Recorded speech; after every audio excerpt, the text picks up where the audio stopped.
Shabbat Shalom, one and all, on this Shabbat Bo. On this Shabbat Bo, in this Parsha, ooh la la, it is so chock full of a lot of very, very powerful narrative.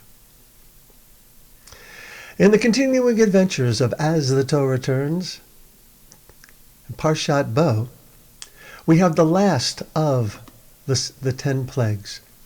We have the plague of locusts, the plague of darkness, which I'm going to be speaking about, and then, of course, the death of the firstborn, which causes eventually Pharaoh to finally release the Israelites. We have mention of the prohibition of chametz, and the institution of Passover, and the hasty exodus, of course, from Egypt, as we transition from slavery to a free people. So this week I'm going to be concentrating on the theme of darkness. Years ago, Renee and I had the opportunity to go to a most unusual restaurant by the name of Misada Choshech, otherwise known as the Blackout Restaurant. Misada means restaurant, Choshech is darkness. Now, I'm going to explain to you in a moment what this is all about. Can I see by show of hands, have any of you ever been there? There are a number of them throughout the world. This one is in Jaffa. The Misada Choshech, the Blackout Restaurant, which is now referred to as Na Laga'at, which means please touch. And we all have experienced in our lives where when we take away one sense, other senses become more powerful. So perhaps when we can't see what's going around us, all 4 of our other senses become more pronounced, including our sense of touch. Now, this is what happens in Misada Choshech. Basically, you're in an ante room before you go into the restaurant where you order your meals in the light. You look at the menu, people take your order, and then you are escorted behind a door into what is complete darkness. I'm talking about the darkness where neighbor cannot see neighbor, such as in our Parshat Bo today. That was the quality of the darkness. It's a culinary experience that triggers all of your senses. And as I said, you're escorted into the darkness of the restaurant by a blind escort or someone who's visually impaired. Renee and I, after we went, we thought to ourselves, this is the perfect scenario for a blind date. Why? And pun intended, of course, because if you don't see the person in front of you and their physical characteristics, wouldn't that affect your relationship and how you relate to that person in conversation? I know there were times, and I'm not going there, where I imagined somebody very, very differently than when I actually met that person in person.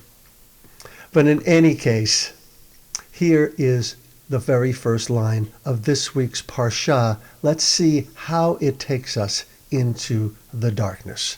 Vayomer Adonai el Moshe bo el Paro. So in red, there is the name of our Parsha, Bo. Ki ani hichbadeti et libo v'et leiv avadav leman shtei ototai ele b'kirbo. So Yud He Vav He says to Moshe, Bo, come to Pharaoh, for I have made his heart and the heart of his servants heavy with stubbornness, in order that I may put these signs among them. What are the signs? The plagues, of course, and this week's the last of the 10 plagues: locusts, darkness, killing of the firstborn. But for those of you who know your Hebrew, you know very well that Bo does It means come, but God is saying go to Pharaoh. It would have been more apt to say lech leFaro, go to Pharaoh, as in the instruction to Avraham, lech lecha, go, get going. But here it says come to Pharaoh. And let's see what some of the commentary has about this. Let's go right to the Zohar. Rabbi Shimon says, now is the time to reveal mysteries connected to that which is above and below. So you have to hold on here, because when we are studying Zohar, when we're quoting Zohar, we're going into the great sod, the great mysteries behind the words of the Torah. We are really diving into the white spaces. Rabbi Shimon asks the question that I just asked. Why does it say come to Pharaoh? It should have said go to Pharaoh, lech leFaro. Here's what happened.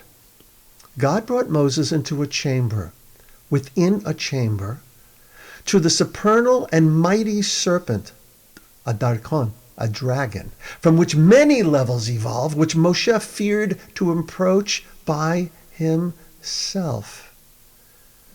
So, are you sensing what's going on here? There is a place hidden deep that is protected by layers and layers of chambers upon chambers. It's a scary place to go. And Moshe feared to face Pharaoh, for Pharaoh himself was the serpent. So what is it that exactly did Moshe fear? And how does Yud-Heh-Vav-Heh prompting him to come to Pharaoh relieve this fear? I don't know about you, but if I'm going to a dark place, I do not want to be going by myself. I want you to come with me. The core essence of Pharaoh's evil, this great serpent, Tanina Chada, Il'a Takifa, a certain supernal mighty dragon. You might be familiar with the understanding that at the end of the days, the Leviathan will appear, and we will eat from that great sea monster, and all that we have feared in our lifetimes will take us right into the lightest and brightest. Now, at the verge of the seventh plague, Moshe was terrified when told to enter into the core essence of Pharaoh's evil, the great serpent. So therefore, Yud-Heh-Vav-Heh responded, come to Pharaoh, come with me. You don't go alone. I come with you and help you eradicate evil at its core. Well, let me pause for a moment, because perhaps there's one of you out here that has been somewhat addicted to Stranger Things. If you have not been, well, Stranger Things includes the greatest evil possible. And in Stranger Things, I love the fact that our heroes, all starting out around 11 years old, growing into teenagers by the end of the series, they come to understand that the only way to fight evil is together, and that evil is connected to everything. Everything is connected. As the prophet Isaiah said, Borei et hara, that God created the evil as well as the good. And so God's self has to go with Moshe, because God is rectifying God's self at God's core. Wow. Rabbi Nachman of Bratslav relates Pharaoh to the void of original Tzimtzum. Let's quickly review. In the beginning there was nothing but God, Ein Sof, without end. And in order to create other, divinity needed to take a deep breath, leaving a little space. Let's try that right now. Everybody take a nice deep breath. Right, if you take a breath, it leaves room for something else. And so divinity breathes in, makes room for other, and yet what happens there eventually is that there is creation and that there is divinity and there is empty space. And we are created within the empty space. And when we are created, we feel we are on our own, isolated in a desolate universe, disconnected from our source, God. Oi, Gatanimul, Gadala, Gadala, Gadala, where are you? My creator, where did you go? So even Moshe was gripped by terror and challenged to encounter and purged the root essence of evil. Yud-Heh-Vav-Heh therefore assures him by saying, Bola Pharaoh, come to Pharaoh. Come with me, and I will go with you. Rabbi Simon Jacobson, if you don't know who he is, you should. A very powerful teacher of our time. Rabbi Jacobson teaches that this is the powerful message that each of us must take from Parshat Bo, come with me. No matter how lonely or alone we may feel, especially in our loss and pain, we are never alone. The only answer to the power of fear is to recognize you are not alone. You are never alone. And for a moment, recognizing that a number of us went together to Walt's funeral this past Thursday. And by being together and being there for Joe, he was not alone. And neither were we. And neither are you. We're reminded of this, of course, in Psalm 23, which I chanted at Walt's funeral. Lo irara ki ata imadi. I will fear no harm, for you, my God, are with me. I will fear no harm, for you, my sweet holy friends, for you are with me. Look around the room. Identify someone who has been there for you.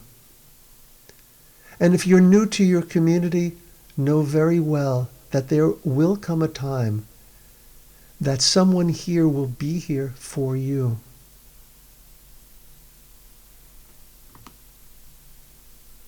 And so, may our blessing on this Shabbat Bo be that we bring compassion to our fears and be blessed to know that we are never, ever alone.